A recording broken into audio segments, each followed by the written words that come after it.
Hi friends, ಎಲ್ಲರೂ ಹೇಗಿದ್ದೀರಾ? ಎಲ್ಲರೂ ಚೆನ್ನಾಗಿದ್ದೀರಾ ಅಂತ ಭಾವಿಸ್ತೀನಿ.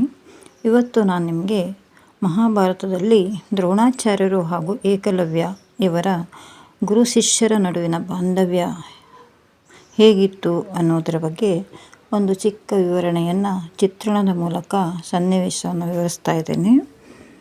ಏನಂದರೆ, ದ್ರೋಣಾಚಾರ್ಯರು ತಮ್ಮ ಗುರುಕುಲದಲ್ಲಿ ರಾಜಕುಮಾರರ ಮಕ್ಕಳಿಗೆ ಉದಾಹರಣೆಗೆ ಅರ್ಜುನ, ನಕುಲಾದಿಗಳಿಗೆ ಶಸ್ತ್ರಾಭ್ಯಾಸ ವಿದ್ಯೆಯನ್ನು ಹೇಳಿಕೊಡ್ತಾ ಇರ್ತಾರೆ.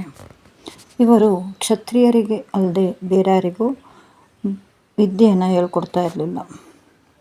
ಹಾಗೆ ಇವರು ಪಾಠವನ್ನು ಮಾಡ್ತಾ ಇರುವಂಥ ಸಂದರ್ಭದಲ್ಲಿ ಸ್ವಲ್ಪ ದೂರದಲ್ಲಿ ಬಾಲಕ ಅಂದರೆ ಏಕಲವ್ಯ ಅನತಿ ದೂರದಲ್ಲಿ ನಿಂತು ಇವರು ಹೇಳಿಕೊಡ್ತಿರುವಂತಹ ವಿದ್ಯೆಯನ್ನು ನೋಡ್ತಾ ಇರ್ತಾನೆ. ಹಾಗೆ ನೋಡ್ತಾ ಇರ್ತಾನೆ. ನಂತರದಲ್ಲಿ ಪಾಠ ಮುಗಿದ ನಂತರ ಮಕ್ಕಳೆಲ್ಲರೂ ಗುರುಕುಲದ ಒಳಗಡೆ ಹೋಗ್ತಾರೆ.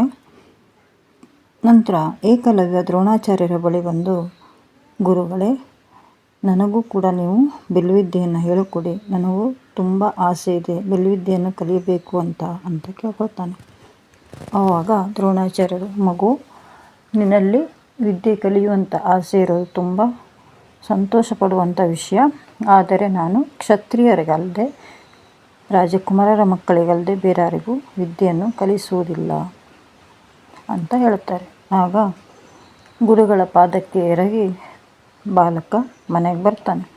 ಮನೆಗೆ ಬಂದು ಮಣ್ಣಿನಲ್ಲಿ ದ್ರೋಣಾಚಾರ್ಯರ ಮೂರ್ತಿಯನ್ನು ಪ್ರತಿಷ್ಠಾಪನೆ ಮಾಡಿ, ಆ ಮೂರ್ತಿಯೇ ದ್ರೋಣಾಚಾರ್ಯರು, ಅವರೇ ನನ್ನ ಗುರುಗಳು ಅಂತ ಮನಸ್ಸಿನಲ್ಲಿ ಭಾವಿಸಿಕೊಂಡು ಅವರಿಗೆ ನಮಸ್ಕರಿಸಿ ದಿನಾಲು ಆತ ಬಿಲ್ವಿದ್ಯೆಯನ್ನು ಅಭ್ಯಾಸ ಮಾಡ್ತಾ ಇರ್ತಾನೆ. ಹೀಗೆ ಸ್ವಲ್ಪ ದಿನಗಳು ಕಳೆದ ನಂತರ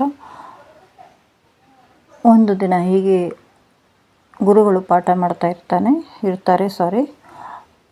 ಏಕಲವ್ಯ ಮರೆಯಲ್ಲಿ ನಿಂತು ನೋಡ್ತಾ ಇರ್ತಾನೆ. ಆಗ ಎಲ್ಲರೂ ಹೋದ ಮೇಲೆ ದ್ರೋಣಾಚಾರ್ಯರು ಅರ್ಜುನನಿಗೆ ಶಬ್ದವೇದಿ ವಿದ್ಯೆಯನ್ನು ಹೇಳಿಕೊಡ್ತಾ ಇರ್ತಾರೆ. ಮತ್ತು ಆ ವಿದ್ಯೆಯನ್ನು ಕೂಡ ಇವನು ಕಲ್ತ್ಕೊಂಡಿರ್ತಾನೆ. ಮರೆಯಲ್ಲಿ ನಿಂತು ಕೇಳಿರ್ತಾನೆ. ಹಾಗೆ ಮನೆಗೆ ಬಂದು ಕೂಡ ಅದನ್ನು ಅಭ್ಯಾಸ ಮಾಡಿ ಅದನ್ನು ಕೂಡ ಕಲ್ತಿರ್ತಾನೆ. ಹೀಗೆ ಒಂದು ದಿನ ದ್ರೋಣಾಚಾರ್ಯರು ತನ್ನ ಶಿಷ್ಯರಿಗೆ ಏನಂತಾರೆ, ಇವತ್ತು ನಿಮ್ಮ ಎಲ್ಲ ವಿದ್ಯೆಗಳನ್ನು ಪರೀಕ್ಷೆ ಮಾಡಬೇಕು ನಾನು ಅಂದ್ಕೊಂಡು ಅವರನ್ನು ಕಾಡಿಗೆ ಕರ್ಕೊಂಡು ಹೋಗ್ತಾರೆ. ಕಾಡಿನಲ್ಲಿ ನಡ್ಕೊಂಡು ಹೋಗ್ತಾ ಇರುವಾಗ ದೂರದಲ್ಲಿ ಒಂದು ನಾಯಿ ಬೊಗಳುವಂತಹ ಶಬ್ದ ಕೇಳಿ ಬರ್ತದೆ ಇವರಿಗೆ.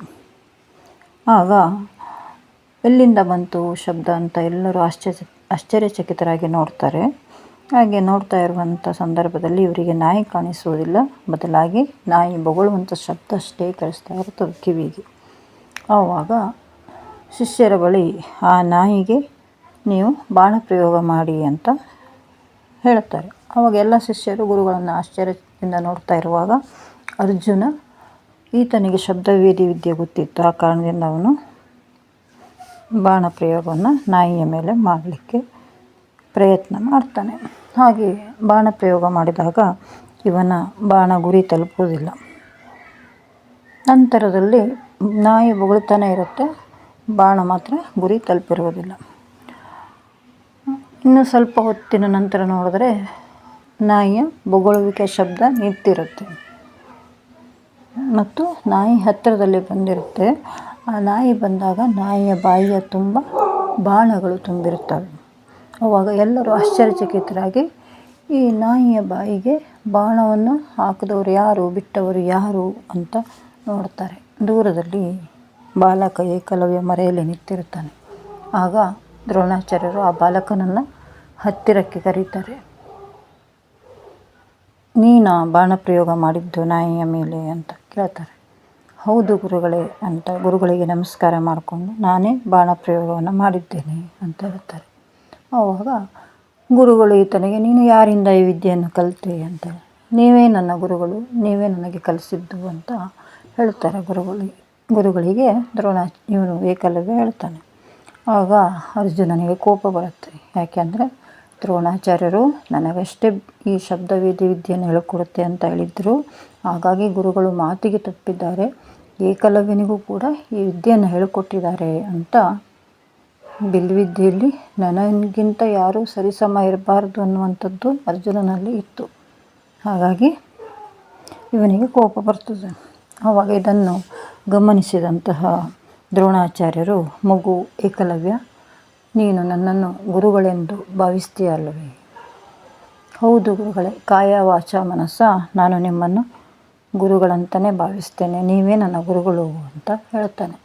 ಆವಾಗ ದ್ರೋಣಾಚಾರ್ಯರು, ಹಾಗಿದ್ದರೆ ನೀನು ನನಗೆ ಗುರುದಕ್ಷಿಣೆಯನ್ನು ಕೊಡಬೇಕಲ್ವೇ ಮಗು ಅಂತ ಕೇಳ್ತಾರೆ. ಆಯಿತು ಗುರುಗಳೇ, ನೀವೇನು ಕೇಳಿದ್ರು ನಾನು ಕೊಡ್ತೇನೆ ಅಂತ ಏನಂತಾನೆ ಏಕಲವ್ಯ ಹೇಳ್ತಾನೆ. ಆಗ ದ್ರೋಣಾಚಾರ್ಯರು, ಮಗು ನಿನ್ನ ಎಡಗೈ ಹೆಬ್ಬೆರಳನ್ನು ನನಗೆ ಗುರುದಕ್ಷಿಣೆಯಾಗಿ ನೀಡಬಲ್ಲೆಯಾ ಅಂತ ಏಕಲವ್ಯನಲ್ಲಿ ದ್ರೋಣಾಚಾರ್ಯರು ಕೇಳ್ತಾರೆ. ಆಗ ಏಕಲವ್ಯನು ಒಂದು ಕ್ಷಣವೂ ಯೋಚಿಸದೆ ಕಚಕಚನೆ ತನ್ನ ಎಡಗೈಯಿನ ಹೆಬ್ಬೆರಳನ್ನು ಕತ್ತರಿಸಿ ದ್ರೋಣಾಚಾರ್ಯರ ಪಾದಕ್ಕೆ ಅರ್ಪಿಸ್ತಾನೆ. ಎಲ್ಲರೂ ಆಶ್ಚರ್ಯಚಕಿತರಾಗಿ ನೋಡ್ತಾರೆ. ದ್ರೋಣಾಚಾರ್ಯರ ಕಣ್ಣಲ್ಲಿ ನೀರು ಬರ್ತದೆ. ಎಂತಹ ಅದ್ಭುತ ಶಿಷ್ಯವನು ಅಂತ ಖುಷಿಯಾಗ್ತದೆ. ಹಾಗೆ ಅವನನ್ನು ಬಾಚಿ ಬಿಗಿದಪ್ತಾರೆ. ಹಾಗೆ ಅರ್ಜುನನತ್ತ ನೋಡ್ತಾರೆ. ಆವಾಗ ಅರ್ಜುನನಿಗೆ ನಾಚಿಕೆ ಅನ್ನಿಸ್ತದೆ, ತಾನು ತಪ್ಪು ಮಾಡಿದೆ ಅಂತ ಅನ್ನಿಸ್ತದೆ. ತಲೆ ತಗ್ಗಿಸಿ ನಿಲ್ತಾನೆ. ಈ ಒಂದು ಸನ್ನಿವೇಶದಲ್ಲಿ ನಮಗೆ ತಿಳಿದು ಬರುವಂಥ ನೀತಿ ಪಾಠ ಏನಂದರೆ, ಬೇರೊಬ್ಬರಲ್ಲಿ ಯಾವುದೋ ಒಂದು ವಿದ್ಯೆ ಉಂಟು ಅಂತ ಅದನ್ನು ಹತ್ತಿಕ್ಕುವ ಪ್ರಯತ್ನ ನಾವು ಮಾಡಬಾರ್ದು. ಅವರ ಮಟ್ಟಿಗೆ ನಾವು ಬೆಳೆಯುವಂಥ ಪ್ರಯತ್ನ ಮಾಡಬೇಕು. ಈ ಒಂದು ನೀತಿ ಪಾಠ ಈ ಒಂದು ಸನ್ನಿವೇಶದಿಂದ ನಮಗೆ ಗೊತ್ತಾಗ್ತದೆ. ಯಾರನ್ನೇ ಆಗಲಿ ನಾವು ತುಳಿಯುವ ಪ್ರಯತ್ನ ಅಂತೂ ಮಾಡಬಾರ್ದು. ಮತ್ತೊಬ್ಬರನ್ನು ಬೆಳೆಸಬೇಕೇ ಹೊರತು ಮತ್ತೊಬ್ಬರನ್ನು ಬೆಳೆಸಬೇಕು, ಅವರ ಮಟ್ಟಕ್ಕೆ ನಾವು ಬೆಳೆಯುವಲ್ಲಿ ನಾವು ನಿರಂತರ ಪರಿಶ್ರಮ ಹಾಗೂ ಪ್ರಯತ್ನ ಮಾಡಬೇಕು. ಬಿಟ್ಟರೆ ಅವರನ್ನು ಹತ್ತಿಕ್ಕುವಂಥ ಪ್ರಯತ್ನ ಮಾಡಬಾರ್ದು ಅನ್ನುವಂಥದ್ದು ಈ ಒಂದು ನೀತಿ ಕಥೆಯಿಂದ ನಮಗೆ ತಿಳಿದು ಬರ್ತದೆ. ಈ ಕತೆ ಚೆನ್ನಾಗಿದ್ದರೆ ದಯವಿಟ್ಟು ನನ್ನ ಚಾನಲನ್ನು ಸಬ್ಸ್ಕ್ರೈಬ್ ಮಾಡಿಕೊಂಡು, ಲೈಕ್ ಮಾಡಿಕೊಂಡು, ಶೇರ್ ಮಾಡಿ, ಪ್ರೋತ್ಸಾಹ ನೀಡಿ. Thank you. ಧನ್ಯವಾದಗಳು.